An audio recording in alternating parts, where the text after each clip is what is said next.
जैसा कि संघ लोक सेवा आयोग, जिसको यूनियन पब्लिक सर्विस कमीशन बोलते हैं, यूपीएससी के द्वारा कंडक्ट किया जाता है। आपको एक छोटा सा शॉर्ट में बता देते हैं कि जैसे आईएएस आईपीएस जो बनते हैं वो यूपीएससी से ही जाते हैं। यूपीएससी एक कमीशन है, आयोग है, उसके द्वारा सेलेक्ट करके ही आईएएस आईपीएस बनते हैं। सिलेबस की बात में चर्चा करूँगा, सिलेबस में आपको क्या पढ़ना है, कैसे पढ़ना है, हम आपको पहले मैंने एक सोर्सेज बता दूंगा कि कैसे कैसे आपको ये पढ़ना है, कौन कौन सा चीज़ को फॉलो कर ध्यान में रख के पढ़ सकते हैं। जैसे कि हम यहाँ पर लिखा सिविल सेवा परीक्षा के पूरे मन से तैयारी करने की इच्छा। मान लीजिए कोई सिविल सेवा की तैयारी करना चाहता है, उसको मन की इच्छा है कि मैं सिविल सेवा के क्षेत्र में मैं जाना चाहूँगा, तो उनको एक दिमाग में आ जाती है कि हमको सिविल सेवा की तैयारी करना है। कैसे तैयारी करना है, क्या सब इतना बुक है सभी को पढ़ना पड़ेगा? तो नहीं, हम आपको एक अच्छे सही डायरेक्शन में, सही दिशा में आपको एक रणनीति बताऊँगा, उसको फॉलो करके आप सिविल सेवा का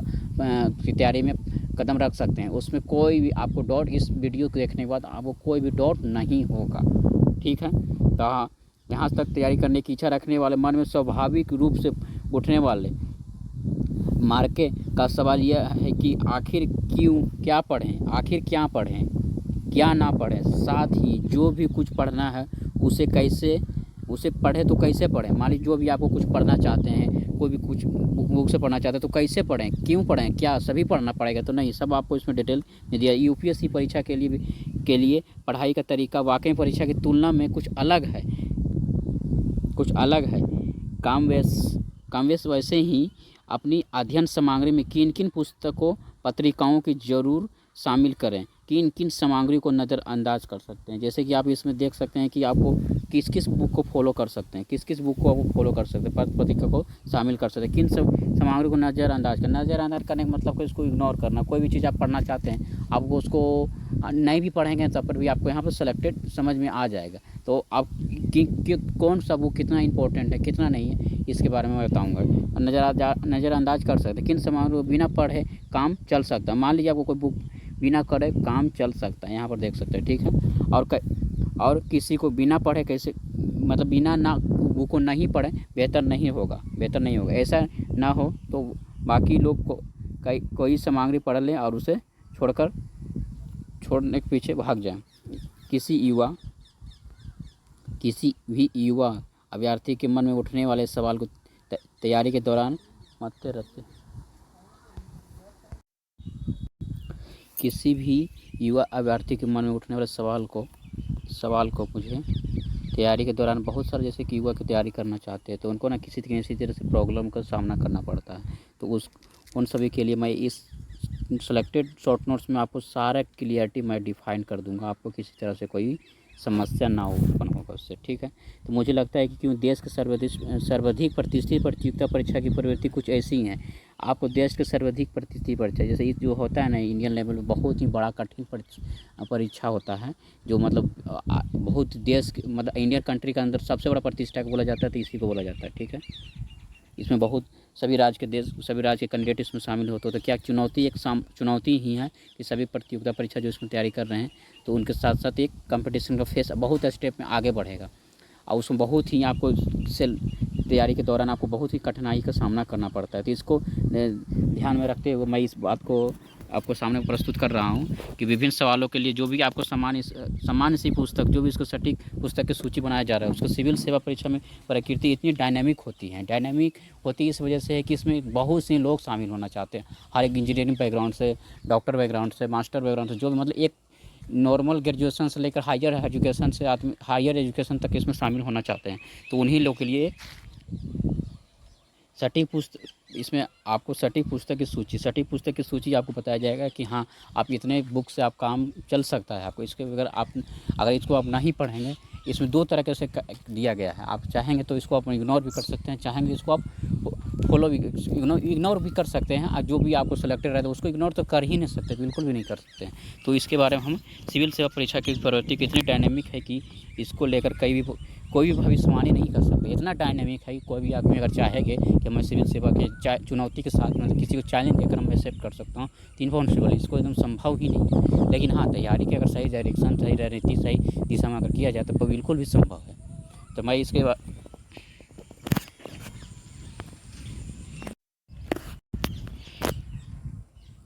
फिर भी नए पैटर्न में फिर भी नए पैटर्न को उल्लिखित पाठ्यक्रम के अनुरूप उत्कृष्ट प्रमाणित सामग्री को ऐसी सूची तो बना ही जा सके जिससे परीक्षा के विषय सब्जेक्टिविटी की था पाकर उसे भी वस्तुनिष्ठ उन्हें ऑब्जेक्टिव की ओर ले जाया जा सकता है। मान लीजिए आप एक ऑब्जेक्टिव छोटे छोटे फॉर्म में आपको बता दिया जाता है कौन सा बुक को फॉलो करें, कैसे रिवीजन करें, कितनी बार रिवीजन करें, किस तरह का शॉर्ट नोट्स बनाएं, सारा क्राइटेरिया आपको, सारा समस्या जो भी आपको तैयारी के दौरान आने वाली है सारा इसमें आपको बता दिया जाएगा।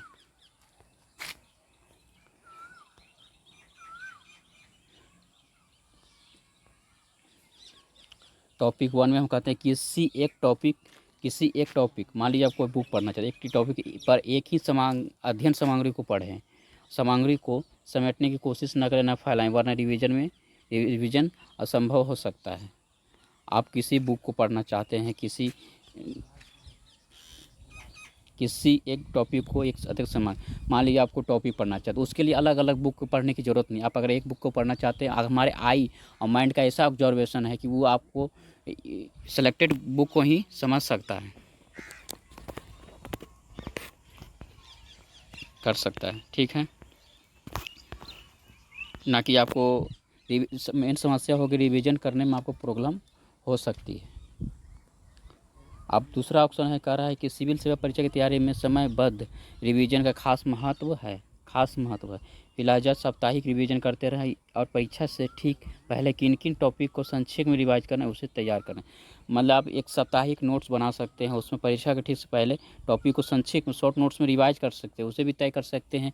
मान लिया आप पढ़ाई तो फर्स्ट रीडिंग के, सेकेंड रीडिंग में क्या होता है कि आप सेकेंड रीडिंग में होता है कि आप उसको नोट्स वगैरह बढ़िया से अंडरलाइन वगैरह करें, थर्ड रीडिंग में आप उसको नोट्स बनाकर शॉर्ट नोट्स के बाद बार बार रिवाइज करें, तो 3-4 बार रिवाइज करें सफिशेंट है, बहुत ही आपको समझ में अच्छे में आ जाएगी। अब यहाँ तीसरा रिवीजन का जो भी कुछ जिस भी सामग्री को पढ़ें उसे एक डायरी में नोट कर जरूर लें। नियमित रिवीजन और परीक्षा पूर्व रिवीजन में ये डायरी बहुत ही काम आएगी। रिवीजन में आपको तो एक बुक तो पढ़ने की जरूरत, बुक तो ले जा नहीं सकते। रिवीजन मतलब आपकी आप स्पेक्ट्रम को आपको लीजिए, स्पेक्ट्रम के 800 लगभग पेज है, स्पेक्ट्रम को 800 लगभग पेज है, तो उसमें आपको स्पेक्ट्रम बार बार तो रिवाइज नहीं कर सकते, 800 पेज पढ़ना बहुत ही मुश्किल हो जाता है।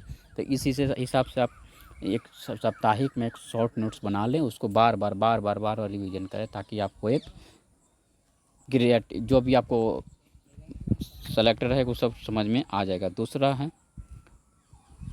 तीसरा है जो कुछ भी जिस सामग्री को पढ़े उसे एक डायरी में नोट करें, नियमित डायरी में नोट कर लें। मान लीजिए आपको टॉपिक को पढ़ना है जो बार बार भूल जाते हैं, नोट डायरी में उसी को करें। शॉर्ट नोट्स अलग जगह है, लेकिन एक डायरी में छोटा अथी में सेलेक्टेड चीज़ को डायरी में नोट करके उसको बार बार रिवाइज करें, बार बार समझ में आ जाएगी, ठीक है। चौथा कर रहे हैं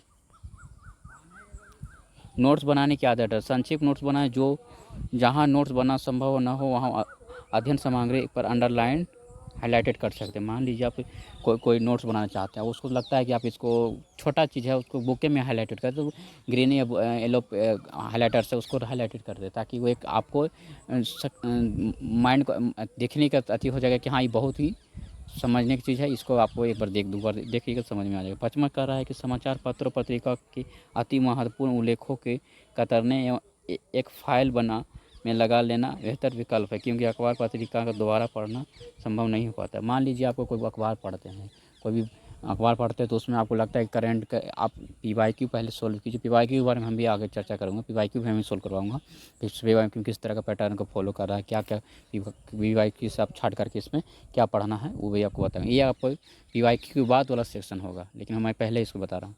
इसमें क्या है कि आप अगर दैनिक में डेली लाइफ में अपना अखबार को प्राथमिकता देते हैं, तो आपको बहुत ही करंट अफेयर से कुछ समझ सीखने को मिलेगा, ताकि आप उसमें समझ सकते हैं कि हाँ करंट का क्या है नहीं है। तो उसको आप एक कॉपी में डायरी में नोट कर ले। मान लीजिए नेशनल है, इंटरनेशनल है, स्टेट है, इस सब के बारे में कहाँ क्या हो रही है आपको करंट में भी बताऊँगा, करंट में क्या क्या पढ़ना है, कैसे पढ़ना है, उसके बारे में भी बताऊँगा आगे कि करंट में कैसे छाट सकते हैं, कैसे अगर पढ़ते हैं अखबार वगैरह अगर पढ़ते हैं तो उसको अखबार में क्या इंपॉर्टेंट आपको लगता है, कैसे सभी चीज़ को की द पॉइंट उससे निकाल सकते हैं, पॉइंट द पॉइंट वो आपको एक जगह नोट कर लें, एक मंथली बाय नोट्स को तैयार करें, ठीक।